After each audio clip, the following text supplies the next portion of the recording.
ഡൽഹി നിയമസഭാ തെരഞ്ഞെടുപ്പിന്റെ പ്രചാരണം അവസാന ലാപ്പിലേക്ക് കടക്കുകയാണ്. ആം ആദ്മിയുടെ പ്രകടന പത്രിക ഇന്ന് പുറത്തിറക്കും. യുവാക്കൾക്ക് സർക്കാർ ജോലി ഉൾപ്പെടെ വമ്പൻ പ്രഖ്യാപനങ്ങളുമായി പ്രകടന പത്രികയുടെ 3 ഘട്ടങ്ങൾ BJP പുറത്തിറക്കിയിരുന്നു. ജിഷ്ണു, അതുമായി ബന്ധപ്പെട്ട വിവരങ്ങൾ.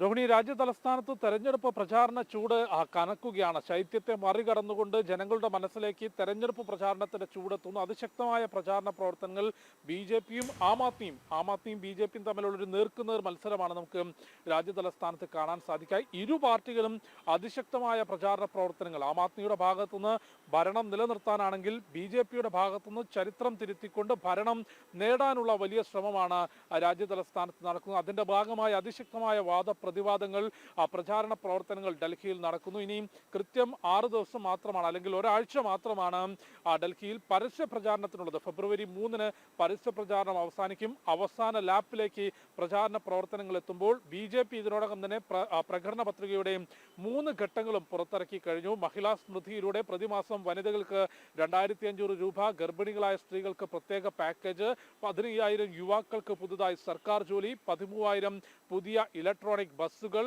ഡൽഹിയെ അയൽ സംസ്ഥാനങ്ങളുമായി ബന്ധിപ്പിച്ചുകൊണ്ട് മഹാഭാരത് ഇടനാഴി, ഗതാഗത കുരുക്ക് കുറയ്ക്കുന്നതിന് പുതിയ റോഡുകളുടെ നിർമ്മാണം തുടങ്ങി വമ്പൻ പ്രഖ്യാപനങ്ങളുമായി പ്രകടന പത്രിക 3 ഘട്ടങ്ങളിലായി BJP പുറത്തിറക്കിയിരുന്നു. ഇന്ന് ആം ആദ്മിയുടെ പ്രകടന പത്രിക പുറത്തിറക്കും. എന്തെല്ലാം പ്രഖ്യാപനങ്ങളായിരിക്കും ആം ആദ്മി നടത്തുക എന്നുള്ളത് ഏറെ ശ്രദ്ധേയമാകും. കാരണം ആം ആദ്മിക്ക് ഒരു ജനപ്രിയമായ മുഖം നൽകിയത് ഡൽഹിയിൽ കൊണ്ടുവന്ന വൈദ്യുതി ബില്ലിലും ഒപ്പം ജല ബില്ലിലും എല്ലാം തന്നെ, കുടിവെള്ളത്തിനുള്ള ബില്ലിലുമെല്ലാം തന്നെ പൂർണ്ണമായ ഒരു സൗജന്യം ജനങ്ങൾക്ക് കൊടുത്തുകൊണ്ടായിരുന്നു ആം ആദ്മി ജനങ്ങൾക്കിടയിലേക്ക് എത്തിയത്. വലിയൊരു ജനപ്രിയ മുഖം അരവിന്ദ് കെജ്രിവാളിനും ആം ആദ്മിക്കും കഴിഞ്ഞ കുറച്ചു കാലം വരെ രാജ്യ തലസ്ഥാനത്തുണ്ടായിരുന്നു. എന്നാൽ മദ്യനയ അഴിമതി, ജൽ ബോർഡ് അഴിമതി തുടങ്ങി ആം ആദ്മി സർക്കാർ, അരവിന്ദ് കെജ്രിവാൾ നടത്തിയിട്ടുള്ള കോടിക്കണക്കിന് രൂപയുടെ അഴിമതി കഥകൾ പുറത്തു വന്നത് കനത്ത തിരിച്ചടി ആം ആദ്മിക്കും കെജ്രിവാളിനും ഉണ്ടാക്കിയിട്ടുണ്ട്. കാരണം അഴിമതിക്കെതിരെ ചൂലെടുത്തുകൊണ്ട് ഉദയം കൊണ്ടൊരു പാർട്ടിയാണ് ആം ആദ്മി. ആ ആം ആദ്മി തന്നെ മദ്യനയ അഴിമതിയുടെ പിറകിൽ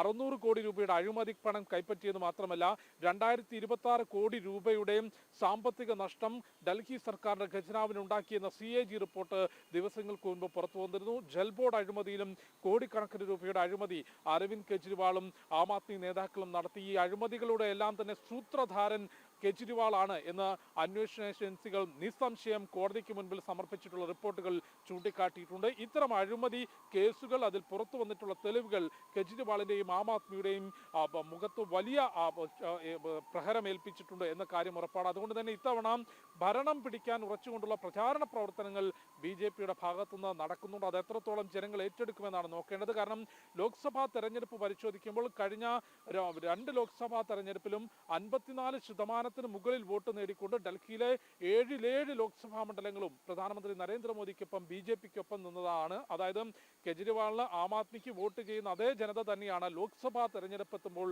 പ്രധാനമന്ത്രി നരേന്ദ്രമോദിക്കും BJPക്കും വോട്ട് രേഖപ്പെടുത്താറുള്ളത്. അതുകൊണ്ടൊരു ലോക്സഭാ തെരഞ്ഞെടുപ്പിന്റെ പ്രചാരണ പ്രവർത്തനം എങ്ങനെ നടക്കുന്നു, അത്തരത്തിലൊരു അതെ, തീർച്ചയായും ജിഷ്ണു. എന്തായാലും ഡൽഹി നിയമസഭാ തെരഞ്ഞെടുപ്പിന്റെ പ്രചാരണം അവസാന ലാപ്പിലേക്ക് കടക്കുകയാണ്. ആം ആദ്മിയുടെ പ്രകടന പത്രിക ഇന്ന് പുറത്തിറക്കും. അതോടൊപ്പം തന്നെ യുവാക്കൾക്ക് സർക്കാർ ജോലി ഉൾപ്പെടെ വമ്പൻ പ്രഖ്യാപനങ്ങളുമായി പ്രകടന പത്രികയുടെ 3 ഘട്ടങ്ങൾ BJP പുറത്തിറക്കിയിരുന്നു. ശക്തമായ പോരാട്ടം നടക്കുമ്പോൾ ആം ആദ്മി പാർട്ടിക്കെതിരെ ഉയരുന്ന അഴിമതി ആരോപണങ്ങൾ തന്നെ അവർക്ക് തിരിച്ചടിയാകുമെന്നുള്ള കാര്യത്തിൽ സംശയമില്ല. ഇന്ത്യ മുന്നണിയുടെ ഭാഗമാണെങ്കിൽ പോലും ആം ആദ്മി പാർട്ടിയും കോൺഗ്രസും തമ്മിൽ മത്സരിക്കുന്ന ഒരു സാഹചര്യം ഇത്തവണ ഡൽഹിയിൽ സംജാതമാകുന്നു എന്നുള്ളതാണ്. വലിയ രീതിയിലുള്ള അഴിമതി ആരോപണങ്ങൾ നേരിടുന്ന ആം ആദ്മി പാർട്ടി, അതിൻ്റെ തലപ്പത്തിരിക്കുന്ന മുഖ്യമന്ത്രി ആയിരുന്ന അരവിന്ദ് കെജ്രിവാളാണ് ഇതിനെല്ലാം ചുക്കാൻ പിടിച്ചത് എന്നുള്ള ആരോപണവും നിഴലിക്കുമ്പോൾ ആം ആദ്മി പാർട്ടിക്ക് ഏതു രീതിയിൽ ജനങ്ങളെ അഭിമുഖീകരിക്കാൻ കഴിയും എന്നുള്ളത് ഇപ്പോഴും ഒരു സംശയത്തിൻ്റെ സാഹചര്യം തന്നെയാണ്. പക്ഷേ BJP ആദ്യം മുതൽക്കേ തന്നെ ശക്തമായ രീതിയിലാണ് പ്രചാരണം നടത്തിക്കൊണ്ടിരിക്കുന്നത്. യുവാക്കൾക്ക് സർക്കാർ ജോലി ഉൾപ്പെടെയുള്ള വലിയ പ്രഖ്യാപനങ്ങൾ പ്രകടന പത്രികയുടെ 3 ഘട്ടങ്ങളിലായി BJP പുറത്തിറക്കിയിരുന്നു. BJP ആം ആദ്മി പാർട്ടിക്കെതിരെ ഉന്നയിക്കുന്നതും ശക്തമായ അഴിമതി ആരോപണങ്ങൾ തന്നെയാണ്. മദ്യ നയത്തിൽ ഉൾപ്പെടെ ആം ആദ്മി പാർട്ടി നേരിട്ടുകൊണ്ടിരിക്കുന്ന അഴിമതി ആരോപണങ്ങളിൽ നിന്ന് പുറത്തുകടക്കാൻ വലിയ രീതിയിലുള്ള പ്രതിരോധം ആം ആദ്മി പാർട്ടിക്ക് സൃഷ്ടിക്കേണ്ടി വരും എന്നുള്ള കാര്യത്തിൽ സംശയമില്ല.